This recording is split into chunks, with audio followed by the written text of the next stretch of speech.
So this method I'm about to show you is a very sneaky method to get a very quick placement. I'm going to show you very quickly how it works. I'm going to explain it how to best execute this as well. Now I've used this plenty of times. This probably equates for about 20-30% of all gross revenue in my business. But I'll go through it very quickly. The whole premise of it is a recruiter, not you, or an agency has gone out to a client, they've pitched their service, the client has given them the job, and I call this method the undercutting method. So we're going to charge less, but we've already got a candidate. So let's say, for example, we've got, I don't know, a fire engineer in Lowestoft, and we want to pitch and we want to see where we can place that candidate. So chances are you've got a candidate already. You may or may not have. However, if you don't have a candidate, keep this method in mind. It's going to work well. So like I said, fire engineer in Lowestoft. Yeah.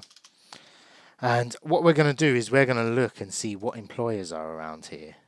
Actually, first, we'll look what staffing agencies are here. And yeah, so there's a few. And what we'll do is we'll look for the employer first.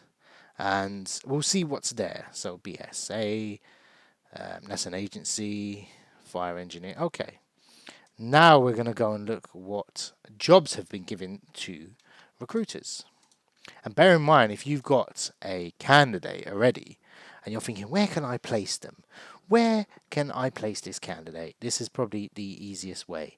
I call it the undercutting method because the beauty of it is if they're working with an agency and the agency hasn't found someone and you've got someone, they're willing to pay already. All the market research has already been done by other agencies. So let's see. So we've got BSA security. Let's search staffing agencies before I just ramble on. So we search 25 miles. Typically, I lower that down. And this works really well in other niche sectors. So we've got a fire alarm engineer, risk assessor, fire alarm engineer again. So that's gone out. That's 32k. That's probably the same job as well. 3 years experience. 3 years experience. So let's search that fire alarm. Fire alarm. Was it an engineer?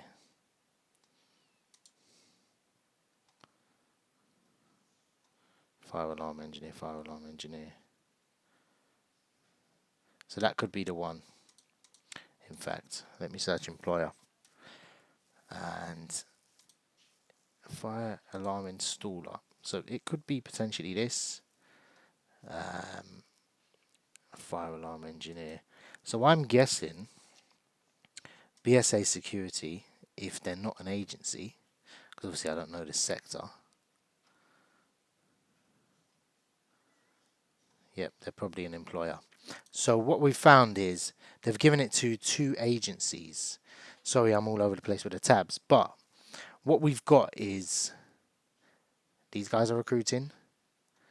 And also these guys are recruiting. And there's probably 1 or 2 more within that. So that is the client. So what would I do? I'd either call up and say, I've got a candidate. I charge 10%, 12%. Because these agencies might be charging 15%. And they haven't delivered. So when you go into market with a candidate, and not necessarily with a candidate, this method will work well, because if they've given a job to another agency and this job has been on for, let's say, how long? 11 days, and when did they post it? They posted it 8 days ago. So this could be that they've gone to interview and they've all reposted the job. These guys are adamant that after 3-4 days they had no applicants. Let's give it to agencies. So calling these guys in and saying, yeah, we can recruit for this position, they're going to ask you, you know, how would you do it?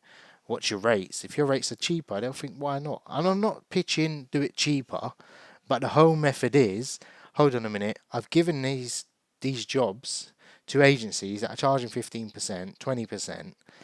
But we've come in with a candidate charging less, so we're beating them on price and service. And in recruitment, all you can compete on is price and service. Don't listen to anyone else. There's not really much to do. You can brand your agency, but brand comes, when you're hitting the millions. No one's really going to remember your name when you've got, unless you've got thousands and thousands of jobs and 300 people working for you.